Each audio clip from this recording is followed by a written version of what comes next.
افغان وزیر دفاع کی جانب سے بیان دیا گیا ہے افغانستان میں جو ڈرون حملہ ہے اس کے لیے پاکستان کی سرزمین استعمال کی جا رہی ہے۔ یہ بیان دینے والی شخصیت کوئی عام شخصیت نہیں ہے، اس کے پاس جو عہدہ ہے وہ عام عہدہ نہیں ہے، جس نسل سے اس کا تعلق ہے وہ عام نسل نہیں ہے، اس کی رگوں میں جو خون دوڑ رہا ہے وہ عام خون نہیں ہے۔ ان کا یہ بیان ایک انتہائی خطرناک اور افسوسناک صورتحال کی طرف اشارہ کر رہا ہے۔ پاکستان نے آفیشیلی اس کا رد کر دیا ہے۔ پاکستان نے انکار کیا کہ ہمارے پاس ایسا کچھ نہیں ہوا۔ کیا دشمن یہی نہیں چاہتا کہ پاکستان اور افغانستان دوبارہ سے ایک دوسرے پر الجھ پڑے؟ پاکستان کی وہ سرحد جو افغانستان کے ساتھ ملتی ہے دوبارہ سے انگیج ہو جائے، پاکستان انڈیا سے اپنی نظروں کو غافل کرے، افغانستان پہ اپنی نظریں چڑھا لے۔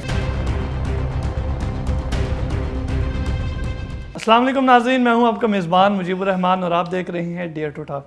ناظرین، بات کریں گے اس ہفتے دنیا بھر میں ہونے والے اہم معاملات پر۔ ہمارے ساتھ موجود ہیں ماہر امور امہ ڈاکٹر عارف صدیقی صاحب، جو کہ معروف تجزیہ نگار ہیں، موٹیویشنل سپیکر ہیں، مصنف ہیں، اور اسی کے ساتھ ہمارے ساتھ موجود ہیں مختوم عدیل عزیز صاحب، شعبہ صحافت سے ایک عرصے سے ان کا تعلق ہے، یہاں پر تشریف لائے۔ مخدوم صاحب بہت شکریہ آپ کا، ڈاکٹر صاحب آپ کا بہت شکریہ۔ ڈاکٹر صاحب آپ سے شروع کرنا چاہوں گا، افغان وزیر دفاع کی جانب سے بیان دیا گیا ہے کہ افغانستان میں جو ڈرون حملہ ہے اس کے لیے پاکستان کی سرزمین استعمال کی جا رہی ہے، تو امارت اسلامیہ کے وزیر دفاع کی جانب سے اس الزام پر یا اس سٹیٹمنٹ پر آپ کیا کہیں گے؟ سب سے پہلے تو یہ دیکھیں کہ امارت اسلامیہ افغانستان کے وزیر دفاع ہیں کون؟ یہ ہیں ملا یعقوب۔ ملا یعقوب کون ہے؟ یہ ملا محمد عمر کے صاحبزادے ہیں۔ یعنی یہ بیان دینے والی شخصیت کوئی عام شخصیت نہیں ہے، اس کے پاس جو عہدہ ہے وہ عام عہدہ نہیں ہے، جس نسل سے اس کا تعلق ہے وہ عام نسل نہیں ہے، اس کی رگوں میں جو خون دوڑ رہا ہے وہ عام خون نہیں ہے، اس کے خاندان نے جو قربانیاں دی ہیں عام کسی آدمی کا خاندان ان قربانیوں کا شاید سوچ بھی نہیں سکتا، تصور بھی نہیں کر سکتا۔ تو پہلے تو یہ دیکھیں کہ یہ بیان دینے والا کون ہے، اور ان کا یہ بیان ایک انتہائی خطرناک اور افسوسناک صورتحال کی طرف اشارہ کر رہا ہے۔ اگرچہ پاکستان نے آفیشیلی اس کا رد کر دیا ہے، پاکستان نے انکار کیا کہ ہمارے پاس ایسا کچھ نہیں ہوا، لیکن آپ ان کے الزام کو اور پاکستان کے رد کو اگر دونوں کو ساتھ لے کے چلیں اور دیکھیں کہ دشمن کیا چاہتا ہے۔ کیا دشمن یہی نہیں چاہتا کہ پاکستان اور افغانستان دوبارہ سے ایک دوسرے پر الجھ پڑے؟ پاکستان کی وہ سرحد جو افغانستان کے ساتھ ملتی ہے دوبارہ سے انگیج ہو جائے، پاکستان انڈیا سے اپنی نظروں کو غافل کرے، افغانستان پہ اپنی نظریں چڑھا لے؟ تو ایک تو اگر یہ غلط فہمی بھی ہے تو اس کا فائدہ دشمن کو ہو رہا ہے، اور پاکستان افغانستان ایک دوسرے کے ساتھ دونوں ہی غلط کر رہے ہیں۔ اس کے بعد اگر یہ الزام ہے تو پھر پاکستان کی حکومت کو، پاکستان کے حکومتی اداروں کو افغانستان کو اعتماد میں لینا چاہیے تھا۔ ان کے پاس وہ ٹیکنالوجی ہے، وہ وسائل ہیں کہ انہیں وہ جسٹیفائی کر سکتے ہیں کہ دیکھو یہ ہماری ایئر سپیس ہے، یہ ٹائمنگ ہے، جو کچھ بھی ان کے پاس وسائل ہیں بتا سکتے ہیں کہ ایسا کچھ نہیں ہے۔ ان سے بلا کے بات کی جا سکتی ہے کہ تم نے کس بنیاد پر یہ والی بات کی، تاکہ حقیقت کھل کے سامنے آئے۔ لیکن اگر یہ سچ ہوا تو ایک بہت بڑی تباہی ہوگی۔ افغانیوں کا شک کرنا اس لیے بھی بیجا نہیں کہ کیا اس سے پہلے افغانستان کے اوپر، اگر میں غلطی پر نہیں تو 57,000 شاید 57,000 فلائٹس پاکستان سے گئی تھیں ڈرونز کی، اور دوسری فلائٹس جن کے ذریعے حملے کیے گئے لیبیوں کی مدد کے لیے جو گئیں وہ غالباً تمام کارگو کی بھی شامل تھیں، اسلائی بھی تھی، ڈرونز بھی تھے۔ 57 فلائٹس جو تھیں یہ ان کے ساتھ تھیں۔ اب ملا یعقوب جب یہ پریس کانفرنس کرتے ہیں تو ان کے ساتھ امارت اسلامیہ کے آرمی چیف بھی موجود ہیں۔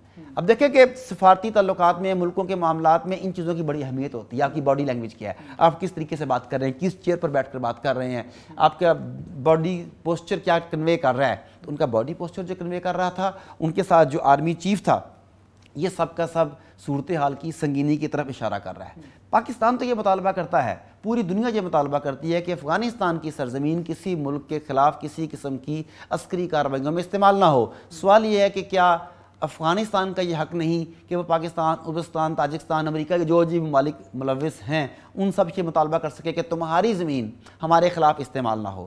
اب پاکستان کے علاوہ شروع میں جن ممالک کا نام لیا جاتا رہا وہ کچھ رشین آزاد ریاستیں تھیں، وہی مسلمان تھیں، جن پر الزام لگایا جاتا رہا کہ شاید وہاں سے ڈرون اٹیکس ہوئے ہیں۔ دونوں صورتوں میں پاکستان سے ہوئے ہیں یا وہاں سے ہوئے ہیں، ایک مسلمان ملک کو دوسرے مسلمان ملک سے لڑانے کی کوشش ہے، اور بھارت عرصہ دراز سے اسی طاق میں ہے کہ کسی طریقے سے پاکستان افغانیوں سے الجھ سکے اور وہ وہاں پہ اپنے قدم مضبوط بنائے، اور پھر افغانستان کو اپنی پراکسی کے طور پہ استعمال کرتا ہوئے پاکستان کی جڑیں کاٹنا شروع کرے۔ اس کا شروع سے یہ شیوہ رہا ہے۔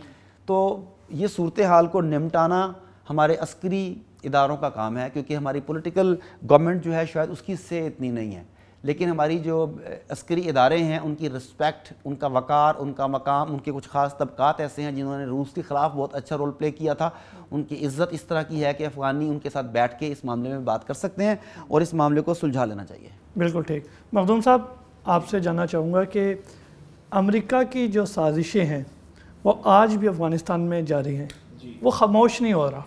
اس کے اوپر ایک سابق امریکی جو عہدیدار ہے, امریکی جنرل جو ہے, اس نے اس بات پہ افسوس کا اظہار بھی کیا کہ امریکہ کو مکمل طور پر انخلا نہیں کرنا چاہیے تھا. بالکل. اب پچھتاوے کیا ہوا جب چڑیاں چگ گئیں کھیت. اب جو امریکی جرنیل ہیں اور جو امریکی تھنک ٹینکس ہیں وہ ندامت کا اظہار کر رہے ہیں, افسوس کا اظہار کر رہے ہیں, اور خسیانی بلی کھمبا نوچے کے مزداق وہ ہے, وہ کبھی ادھر بھاگتے ہیں کبھی ادھر بھاگتے ہیں. یہ امریکن سینٹرل کمانڈ کے سابق کمانڈر ہیں جنہوں نے بیان دیا ہے, اور باقاعدہ ایک مفصل ان کا انٹرویو شائع ہوا ہے جس میں یہ کہتے ہیں کہ میں نے بتا دیا تھا اس وقت کے امریکی صدر کو کہ جیسے ہی آپ کا انخلا مکمل ہوگا اسی دن کابل انتظامیہ کا سقوط ہو جائے گا. یعنی کہ جو 20 سال لگا کر انہوں نے ایک انتظامیہ ایک ڈھانچہ کھڑا کیا تھا, جمہوری نظام جسے کہتے ہیں ہم, وہ ایک دن بھی طالبان کا مقابلہ نہیں کر پائے گا. جو افغان نیشنل آرمی تھی جو غالباً 3 لاکھ پر محیط اس کی نفری تھی, وہ ان کے مقابل نہیں ٹھہر پائیں گی. تو اب یہ کہنا کیا چاہتے ہیں؟ یہ کہنا ہی چاہتے ہیں کہ ہمیں چاہیے تھا کہ چند ہزار فوجی جیسے کئی عرب ممالک میں ہیں اور جیسے دنیا کے دیگر خطوں میں ہیں, کم سے کم ایک ایئر بیس, ایک اڈا یا چند ہزار فوجی وہاں پہ رکھتے تاکہ وہ جمہوری حکومت جو تھی اشرف غنی کی اس کا تحفظ کرتے, یا طالبان بھی اگر آتے تو ان سے اپنی شرائط پر وہ بات کر پاتے. اب تو پوری کھلی سپیس ان کی چھوڑ دی نا, اب تو انخلا ہو گیا. اب امریکہ کرے گا کیا؟ امریکہ دوبارہ انویڈ نہیں کر سکتا. امریکہ نے اپنی تاریخ کی سب سے طویل ترین جنگ لڑی ہے افغانستان میں. اب کرے گا کیا؟ ڈاکٹر صاحب اکثر بتاتے ہیں کہ امریکہ کے پاس اب چالیں ہیں. داعش چال ہے سب سے بڑی. داعش کو ایک افریب بنا کر افغانستان میں پھیلا رہا ہے, انہیں اسلحہ دے رہا ہے, ٹریننگ ان کے پاس ہے, جنگجو سارے ہیں وہاں پہ, انہیں جدید اسلحہ دے رہا ہے, انہیں سیٹلائٹ کے ذریعے طالبان کے ٹھکانوں کو نشاندہی کر رہا ہے, ان کی مخبریاں کر رہا ہے. اس کے ساتھ ساتھ جو شمالی اتحاد ہے اسے دوبارہ زندہ کرنے کی کوشش کر سکتا ہے امریکہ. پھر سلفی دیوبندی جو لڑائی ہے, بدقسمتی سے کہنا پڑتا ہے, نام لے کے کہنا پڑے, مگر یہ سننے میں آ رہا ہے کس طرح سے امریکہ جو ہے کبھی کسی ایک سلفی عالم دین کو شہید کرتا ہے تو کبھی کسی ایک دیوبندی عالم دین کو شہید کرتا ہے, اور الزام جو ہارڈ کورز ہیں دونوں سطحوں پر ان کو لڑوانا چاہتا ہے آپس میں. تو الغرض امریکہ یہ چاہتا ہے کہ افغانستان دوبارہ کبھی بھی ترقی نہ کر سکے, اپنے پاؤں پہ کھڑا نہ ہو سکے, جو شریعت کی برکتیں ہوتی ہیں وہ لوگوں تک نہ پہنچ سکیں, جو شریعت اسلامی کی جو بہاریں ہوتی ہیں ان سے افغانستان کے لوگ مستفید نہ ہو سکیں, بلکہ افغانستان ایک تباہی کے گھڑے میں پھنسا رہے, افغانستان میں جنگ و جدل کی کیفیت رہے, اور افغانستان مجبور ہو کے امریکہ اور یورپی طاقتوں سے ہی مدد مانگے, اور پھر وہ انہیں اپنے جو جال ہیں, جو معاہدوں کے جال ہیں, ان میں پھنسائیں. بالکل ٹھیک. ڈاکٹر صاحب کچھ بات کر لیتے ہیں بھارت کے حوالے سے. افسوسناک واقعات ہمیشہ ہی وہاں سے آئی ہیں, کبھی کوئی خوشی کی خبر نہ تو وہاں سے آئی ہے نہ امید ہے. ایک بار پھر خوشی کی خبر کا ذکر کیا تھا ڈاکٹر صاحب نے پچھلے پروگرام میں. بالکل, لیکن وہ یہاں سے وہاں کی تھی, وہاں سے ڈائریکٹ نہیں تھی. ہم تو کوئی ذمہ داری نہیں لیتے بھائی, وہیں کی تھی وہ. نیپال سے اڑ کے دہلی آئی, دہلی سے افغانستان گئی, ہمارا کوئی اس میں تعلق نہیں. چلیں ایسا ہی کر لیتے ہیں. ڈاکٹر صاحب بی جے پی کے ایک رہنما کی جانب سے ایک دفعہ پھر سے گستاخی کی گئی ہے, اور بھارت میں یہ خوفناک سلسلہ جو ہے ایک دفعہ پھر شروع ہو گیا, تو کیا اسے بھی اب بھارتی حکومت کی حمایت حاصل ہے؟ جی مجیب, یہ ممکن نہیں ہے کہ اس طرح کی گستاخیاں اس بڑے سکیل پر کی جا رہی ہوں اور اس میں حکومتی پارٹی کی, حکومتی عہدیداروں کی اور ریاستی اداروں کی آشیرواد انہیں حاصل نہ ہو. یہ کیا وجہ ہے؟ خود سوچیں کہ بھارتی حکمران جماعت کے تمام مرکزی رہنما, تمام اہم رہنما کسی نہ کسی انداز میں گستاخی کر رہے ہیں, یا گستاخی کر رہے ہیں یا گستاخی کرنے والے کو سپورٹ کر رہے ہیں, اور یہ ممکن ہے کہ پارٹی کی ہائی کمان کو اس کا علم نہ ہو. یہ کسی بھی صورت پاسبل نہیں. یہ باقاعدہ ایک پلاننگ ہے, ایک منصوبہ بندی ہے مسلمانوں کے جو نیم مردہ ضمیر ہیں انہیں بالکل مردہ کرنے کے لیے کہ ہم تمہارے نبی کی, تمہارے دین کی, تمہارے شاعر اسلامی کی, تمہاری مقدس آیات کی ہم توہین بھی کریں تو تم اتنے بے بس ہو, تم اتنے لاچار ہو کہ تم کچھ بھی نہیں کر سکتے. لیکن ڈاکٹر صاحب مجھے لگتا ہے کہ یہ اسے مزید مردہ نہیں کر رہے, بلکہ یہ تو ان کو جگا دیں گے اس طرح سے. دیکھیں ہوا ایسے ہی ہے کہ جب اس سے پہلے وہ جندل ملون تھا, نپور شرما تھی, جب ان کے والا معاملہ ہوا تو یہ انڈینز بڑے جناب واویلا مچایا, بڑی ویڈیوز شیئر کی گئیں. اس کے بعد 3 آدمیوں کو سرعام کیفرے کے کردار تک پہنچایا گیا, ان کے گلوں پر چھرے پھیرے گئے, ان کے سر تن سے جدا کیے گئے. اس کے بعد عرب ممالک کی طرف سے بہت شاندار ریمارکیبل ریئیکشن سامنے آیا. اس کے نتیجے میں پوری کی پوری انڈین گورنمنٹ گھٹنے ٹیک گئی, انہوں نے معافیاں مانگی, یوٹیوب پر ویڈیوز آئیں کہ ہمیں معاف کر دیا جائے, ہمارا یہ مقصد نہیں تھا. لیکن اگر اس میں گورنمنٹ واقعی کچھ مخلص ہوتی تو پھر نپور شرما کو, جندل کو گرفتار کر لیا جاتا. یہ کیسے ممکن ہے کہ آپ کے پاس راج ایسا ادارہ ہو جو پوری دنیا میں دہشت گردی سپانسر کرتا ہے, خود کرتا ہے, جو ایران کے راستے یہاں پر اپنے جاسوسوں کو بھیجتا ہے. کیا نام تھا جی اس کا, نیوی کرنل سے کلبھوشن کو یہاں بھیجتا ہے اور کلبھوشن اعتراف کرتا ہے کہ میں ایران کے راستے آتا ہوں, یہاں پہ بے شمار دہشت گردیوں میں ملوث ہوں. تو را جو اتنے بڑے نیٹ ورک کو چلاتی ہے, یہ کیسے ممکن ہے کہ ایک انتہائی معروف خاتون کو, ایک انتہائی معروف عہدیدار کو وہ اریسٹ نہ کر سکے؟ مخدوم صاحب نیپال سے دہلی, ٹھیک ہے چلے. اچھا اب یہ چپ ہو گئے, اب انہوں نے اس کے اوپر بات کرنی چھوڑ دی. ہم چپ ہو گئے کہ چلو پکڑ لیں گے نوپور شرما کو, پکڑ لیں گے جنرل کو. پریشر کم ہونا شروع ہو گیا, تو انہوں نے دوبارہ سے گستاخیاں کرنی شروع کر دی. اور اس دفعہ عرب ممالک نے وہ رد عمل نہیں دیا, اس دفعہ انڈیا کے مسلمانوں نے 2-4 گلے نہیں کاٹے. اب ان کا حوصلہ اور بڑھتا چلا جائے گا. یہ بات مجھے آپ کو, پوری امت مسلمہ کو سمجھ لینی چاہیے کہ انڈیا والا معاملہ اس وقت ڈو اور ڈائی والا معاملہ ہے, یہ ناؤ اور نیور والا معاملہ ہے. اگر آپ نے اس وقت گستاخوں کی زبانیں کاٹنے کا عمل شروع نہ کیا تو پھر آپ کبھی بھی اس سلسلے کو نہیں روک سکیں گے. اگر آپ آج نبی کی حرمت کے اوپر سمجھوتا کر گئے تو پھر نہ تو آپ کی زندگی کسی کام کی ہے اور نہ آپ کا مرنا کسی کام کا ہے, آپ کا خون رائے گا جائے گا. ہمیں اس سلسلے میں 2 ٹوک موقف اختیار کرنا ہوگا. کس چیز سے ڈرتے ہیں؟ ایٹم بم مار دیں گے, ایٹمی جنگ چھڑ جائے گی. تو مجھے بتائیے اس ذلت کی زندگی سے جس میں آپ کی نبی کی توہین کی جائے, اس کے بعد زندہ رہنے کا جواز ہی کیا بنتا ہے آپ کے لیے؟ یہ ہمارے حکمرانوں کو فیصلہ کرنا ہوگا. حکمران فیصلہ نہیں کرتے تو پھر عوام کو فیصلہ کرنا ہوگا کہ ہم نے ہندوستان کے ساتھ, ہندوستانی پروڈکٹ کے ساتھ, ہندوستانی سماج کے ساتھ کیا سلوک کرنا ہے. بالکل ٹھیک. ڈاکٹر صاحب, اہانت رسول سے مسلمانوں کے دل بھی چھلنی ہو رہے ہیں, تو ایسے میں جس طرح آپ نے بتایا پراپر حکمت عملی جو ہے وہ کیا ہونی چاہیے؟ دیکھیں, سارے شروع سے آپ کو ایک بات سمجھاتے آئے ہیں کہ یہ اکانومی کی جنگ ہے, اور میں ہمیشہ سے کہتا آیا ہوں کہ اکانومی جنگ کا ایک ٹول ہے, اکانومی کی جنگ نہیں ہے. 5000 سال کی تاریخ قرآن پاک میں موجود ہے, کبھی بھی یہ جنگ اکانومی کی جنگ نہیں تھی, یہ ہمیشہ سے نظریات کی جنگ تھی. موسیٰ علیہ السلام کا فرعون سے کون سا اکانومی کا مسئلہ تھا؟ کیسر و کسریٰ سے سیدنا فاروق اعظم کا دور یا ان کے بعد کے دور میں کون سے ہمارے ان کے ساتھ مالی معاملات تھے, یا ہم نے بعد میں کون سا کیسر و کسریٰ کے محلات میں جا کے ڈیرے ڈال لیے تھے؟ یہ اکانومی کی جنگ نہیں تھی, یہ نظریات کی جنگ تھی. آج اگر پورے کا پورا سلیب اکٹھا ہو کے افغانستان پہ چڑھ دوڑتا ہے, 20 سال تک وہاں پہ کچھ تو خون کا بازار گرم کیے رکھتا ہے, تو وہ اکانومی کے لیے نہیں تھا, وہ نظریات کے لیے تھا کہ وہاں پہ نظریہ اسلام, امارت اسلامیہ پیدا نہ ہو جائے جو دنیا کو ایک ماڈل نہ دے سکے. یہ نظریات کی جنگ تھی. Same goes with India. دیکھیں, رسول پاک صلی اللہ علیہ وسلم ٹپیکلی سلیب ختم کرنے کے لیے نہیں آئے تھے, وہ سہون ختم کرنے, وہ بت پرستی کو ختم کرنے کے لیے آئے تھے سب سے پہلے. باقی تو بعد کی چیزیں تھیں نا, شرک ختم ہو جائے گا, لیکن بتوں کی پوجا ہوتی تھی باقاعدہ. تو ہم تو آئے ہی ان بت پرستوں کو یا تو سیدھی راہ پر لانے کے لیے یا ان کے بتوں کو توڑنے کے لیے آئے تھے. تو اب ہمارے ساتھ جو معاملہ ہے یہ بھی ڈو اور ڈائی, جس کی میں پہلے بات کر رہا تھا, یہ وہ والا معاملہ ہے. ہمیں اگر معیشت کو استعمال کرنا ہے تو جو لوگ یہ کہتے ہیں نا کہ پہلے معیشت بہتر کر لو, اس وقت تک انسلٹ برداشت کرتے رہو, اس وقت تک اہانت برداشت کرتے رہو, اس وقت تک بے غیرت بن کے جی لو, تو ان لوگوں کو بے غیرت ہو جانا چاہیے. وہ بے غیرت ہیں, انہیں بے غیرت ہو جانا چاہیے. ہم لوگوں کو اگر معیشت کو استعمال کرنا ہے تو بطور جنگی ٹول کا استعمال کرنا ہے. انڈین پروڈکٹ استعمال نہیں کرنی, انڈین میڈیا کو استعمال نہیں کرنا, انڈین لوگوں کو جاب نہیں دینی. جتنے بھی تمام پوری دنیا میں مسلمان ممالک ہیں, ان تمام مسلمان ممالک کو انڈیا کی جابز بند کر دینی چاہیے. ان تمام ممالک کو انڈیا کے وہاں پہ جو ورکرز ہیں انہیں واپس بھیج دینا چاہیے. آپ دیکھ لیں کہ جب پہلے ایسا ہوا, انہوں نے عرب ممالک نے کہا کہ واپس جاؤ, تو مودی گھٹنوں پر آیا کہ نہیں آیا. فرانسیسی مصنوعات کا بائیکاٹ کیا گیا, تو کیا فرانسیسی صدر نے باقاعدہ معافی مانگی کہ نہیں مانگی؟ مگر اس دفعہ کیا ہوا؟ عرب ممالک خاموش, ترکی بھی خاموش, پاکستان تو پہلے سے خاموش ہے, بنگلہ دیش وہ اپنے آپ کو ایک سیکولر سٹیٹ بنانے کے چکر میں بالکل ہی لیٹا پڑا ہے. اگر آپ اس کی بات کر لیں ملائیشیا کی, وہ اکانومی کے چکر میں کسی اور کو چھیڑ نہیں رہا. تو مجھے بتائیے اس سے کیا ہوگا؟ کچھ بھی نہیں ہوگا. تو اگر آپ نے اس سے معیشت کو بطور جنگی ٹول بھی استعمال کرو, تمام مسلمان ممالک کو اکٹھا ہو کر اس کا گلا گھونٹنا ہوگا, اس کی شہرک دبانی ہوگی, اس کا سانس بند کرنا ہوگا, اس کے بعد اس پر حملہ کرنا ہوگا. یاد رکھیے, ہندو بنیا بزدل ہے. 3 گلے کاٹے تھے, پورا انڈیا نیچے جھک گیا تھا. اگر 30 گلے کٹ جائیں, اگر 300 گلے کٹ جائیں تو کیا ہوگا؟ یہ حل ہے اس کا. بالکل.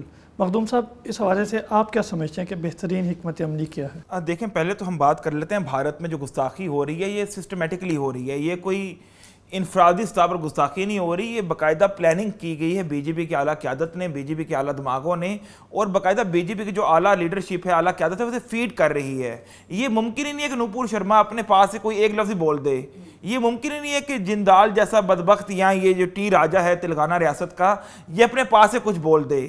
اچھا چلیں بالفرض ہم مان لیتے ہیں کہ بول بھی دیا, تو جو نوپور شرما کی جو ویڈیو ٹویٹ کرتا ہے وہ صحافی محمد زبیر گرفتار ہو جاتا ہے. نوپور شرما کو گرفتار کرنے پہ سپریم کورٹ روک لگاتی ہے. سپریم کورٹ 295A کے تحت اسے گرفتار کرنے سے انکار کر دیتی ہے, روک لگاتی ہے کہ آپ نہیں گرفتار کر سکتے اسے. حالانکہ 295A بھارت میں اس طرح سے استعمال کیا جا رہا ہے مسلمانوں کے خلاف جیسے ہم لوگ چائے پیا کرتے ہیں, مطلب اتنے زیادہ کیسز بن رہے ہیں. مگر جو سب سے بڑا مسئلہ ہے اہانت رسول کا، بھئی آپ کسی ایک مذہب کی کسی سب سے بڑی شخصیت کی گستاخی کر رہے ہیں آپ، اور آپ پہ 295 اے نہیں لگے گی. بھارت کی دفاع یہی ہے، ہمارے ہاں تو 295 بی اور سی بھی آ جاتی ہے نا جو اہانت رسول کی ہے، مگر بدقسمتی دیکھیے کہ کوئی گرفتار نہیں ہو رہا. اب ڈاکٹر صاحب نے بات کی کہ 3 گلے کٹے تھے چند ماہ پہلے، تو اس سے معاملہ ہے ٹھنڈا پڑ گیا تھا. جو یوٹیوبر سے جو ٹک ٹاکرز تھے انہوں نے معافیاں مانگنا شروع کر دی تھی، اور عرب ممالک نے بھی ریئیکشن دیا تھا، تو اس سے بیک فٹ پہ چلے گئی تھی بھارتی جو خارجہ پالیسی ہے اور جو بھارتی حکومت ہے. مگر آپ دیکھیں 2 مہینے بعد 12 فرنٹ فٹ پہ آ گئے ہیں. وجہ یہ کہ ہم نے اپنا پریشر مینٹین نہیں کیا. بالکل بدقسمتی یہ. اور اس بار عرب میں بھی ٹرینڈ نہیں چلا، عرب ممالک نے بھی تجاوز نہیں کیا. عرب ممالک کو چلو ایک طرف رکھیے، پاکستان نے ملا یعقوب کو تو فوراً بیان کی تردید کر دی، مگر ٹی راجا کی گستاخی کو 4 سے 5 روز گزر چکے ہیں، شاید اس سے بھی زیادہ گزر چکے ہیں، مگر ابھی تک پاکستان کی وزارت خارجہ نے مذمتی بیان بھی نہیں دیا. مجیب اندازہ کریں. اور انہوں نے بات کی تھی بنیے کی ذہنیت پر. تو آپ یہ دیکھیے 10 سال ہوئے ہیں بی جے پی کو اقتدار میں آئے ہوئے، صرف 10 سال، 10واں سال ابھی چل رہا ہے. 2014 میں اقتدار میں آئے تھے یہ. تو آپ دیکھیں ٹرپل طلاق، بابری مسجد کا کیس کا فیصلہ جو 25-30 سال میں نہیں ہوا تھا اس کا فیصلہ سنایا گیا، اور فیصلے کے بعد رام مندر کی تعمیر بھی شروع ہو گئی. یہ وہ پتھر تھا جو کانگریس کبھی اٹھا نہیں سکی. آپ پھر دیکھیے جے شری رام کے نعرے لگوائے گئے، مسلمانوں کی داڑیاں نوچ نوچ کے ان سے جے شری رام کے نعرے لگوائے گئے. یہ بھارتی سیکولرزم میں ہو رہا ہے، بھارتی جمہوریت میں ہو رہا ہے. پھر موب لنچنگ کی گئی، جھارکھنڈ سے لے کر ہریانہ تک ہر جگہ مسلمان نوجوانوں کو موب نے، عوام نے بے دردی سے شہید کیا. اس کے بعد آپ دیکھیں گیان بابی مسجد، بابری مسجد کھوئی تو مسلمان جو قیادت تھی، مسلمانوں کی قیادت، انہوں نے کہا چلیں جی ہم نے یہ کھو دی ہے، باقی مساجد تو محفوظ ہیں. اب بھی ایک اندازے کے مطابق بھارت میں سب سے زیادہ مساجد موجود ہیں. تو انہوں نے کیا کیا، بابری مسجد کے بعد گیان واپی پہ حملہ کیا، گیان واپی کا جو وضو خانے سے سیل کر دی ہے. اب وہ کہتے ہیں متھرا کی جو مسجد ہے اس پر حملہ کریں گے، اور 3000 مساجد کی نشاندہی کرتے ہیں مجیب وہ. پھر آپ دیکھیں سرعام نماز پڑھنے پہ پابندی لگائی گئی. حتیٰ کہ بالی ووڈ کے جو مسلمان سٹارز ہیں، جو خود کو مسلمان بھی نہیں کہتے، وہ ہیومینٹی کو اپنا دین کہتے ہیں، ان کو بھی اینٹی نیشنل قرار دے دیا مودی کے بھارت میں. ان کی فلموں کا بائیکاٹ کیا گیا. ابھی عامر سنگھ کی فلم جو تھی لال سنگھ چڈھا، وہ بری طرح فلوپ ہوئی ہے، اسے ٹویٹر پہ ٹرینڈ کرتا رہا کئی دن تک. تو اب یہ دیکھیں مسلمانوں کو کس طرح سے دبایا جا رہا ہے. اچھا مسلمان دبتے رہے، مسلمان مسلط کا شکار رہے، تو مودی نے یہ اخذ کر لیا، مودی نے یہ سوچ لیا کہ اگر میں اتنے مسئلے ان پہ چھیڑ سکتا ہوں، اگر میں ٹرپل طلاق جیسا مسئلہ چھیڑ سکتا ہوں، اور میں دیگر ان کے خانگی مسائل میں مداخلت کر سکتا ہوں، جو کہ نہیں کر سکتا شاہ بانو کیس کی روشنی میں، تو اب ایک آخری مسئلہ رہ گیا اہانت رسول کا. کیوں نہ یہ سلسلہ شروع کیا جائے اور مسلمانوں کی جو پیشنس ہے اس کو ٹیسٹ کیا جائے، ہمارے صبر کا امتحان لیا جائے، یا پھر ہم بالکل بے غیرت ہو جائیں، یا پھر ہم میدان عمل میں نکل آئیں. تو یہ ڈو اور ڈائی کی گھڑی ہے جو ڈاکٹر صاحب نے کہا. اور اس میں بھارتی مسلمان نہیں، کیونکہ نبی کریم صلی اللہ علیہ وسلم سے محبت کا تقاضا الاسکا سے لے کر پاکستان تک، پاکستان سے لے کر قازقستان تک ہر مسلمان کے ایمان کا حصہ ہے. تو اگر ٹی راجا نے گستاخی کی ہے تو اس میں صرف بھارتی مسلمانوں کو آگے نہیں آنا، بلکہ پوری جو دنیا کے مسلمان ہیں انہیں اپنے انفرادی سطح پر بھی جو مسلمان حکومتیں ہیں ان کو اجتماعی سطح پر بھی حکمت عملی بنانے کی ضرورت ہے. یہ مسلمانوں کی پیشنس کا امتحان ہے، یہ ہمارے لیے کرو یا مرو والی صورتحال ہے. اس سے بڑھ کر کوئی بات ہو نہیں سکتی کہ اہانت رسول کا سلسلہ شروع کیا جائے بھارت میں اور بھارتی حکومت کی جانب سے، اور مسلمان صرف مذمتی قرارداد پیش کریں یا خاموش تماشائی بن کر کھڑے رہیں. ایسی زندگی پر، ایسے جینے پر لعنت ہے مجیب. بالکل ٹھیک.